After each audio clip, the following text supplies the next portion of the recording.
लो जेकरी मन में पाप भरल बा ओकर बा हमरो भवानी हर हर महादेव।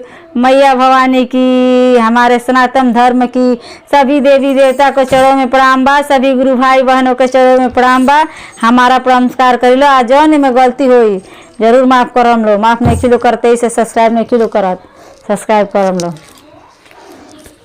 आए लो देखी लो कैसे एगो शिष्या के का भाव बात, एगो शिष्या कैसे कहत रही तो उनको मन नहीं खेलागा तो एगो शिष्या के लगे जाता रही, ये सखी कैसे इतना तू चर्चा में जाता रहुआ, कैसे इतना चर्चा गाओ तो हमार तो मन में नहीं खेलागत। तो वे कैसे उनके कहत रही भजन के माध्यम से सुनम लो।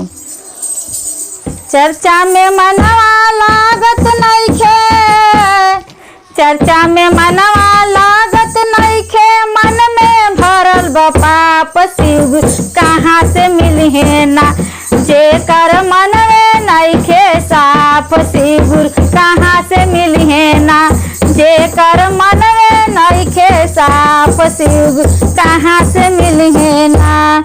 वो कहत रही सखी चर्चा में मन लागत नहीं खे, तो वे कहत रही चर्चा में मनवा लागत नहीं खे, मन में भरल पाप शिव गुरु कहाँ से मिली है ना, शिव गुरु कहाँ से मिली है ना, जे कर मन में नहीं खे साफ शिव गुरु कहाँ से मिली है ना, जे कर मन में नहीं खे साफ शिव गुरु कहाँ से मिली है ना।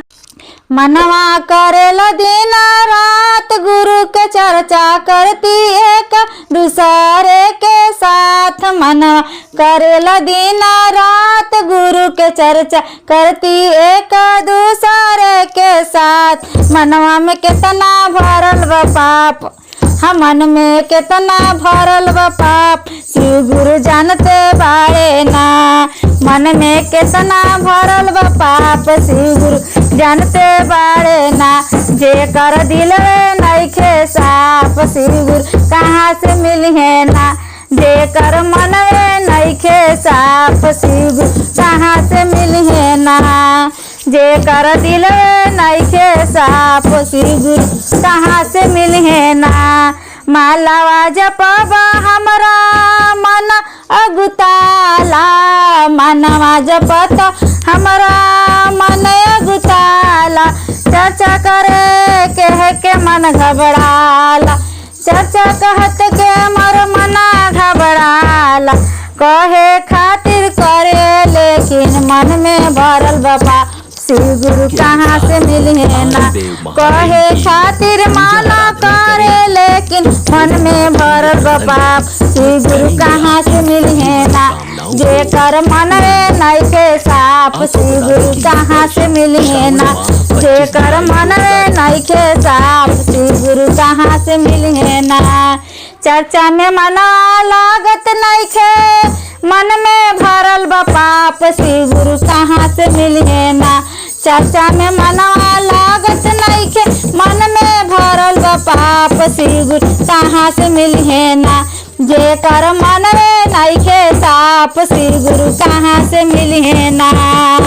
साहेब दीदी के बतिया केहू नहीं माने, अपना ही मनवा में बहुत लगावे, साहेब दीदी के बतिया केहू नहीं माने, अपना ही मनवा के बहुत लगावे, मन में करे गुमान हरदम, मन में करल हरदम गुमान शिव गुरु कहाँ से मिली है ना, हाँ शिव गुरु कहाँ से मिली है ना, जे कर मन में नहीं के साफ शिव गुरु कहाँ से मिली है ना, शिव गुरु कहाँ से मिली है ना, जे कर मन में नहीं के साफ शिव गुरु कहाँ से मिली है ना।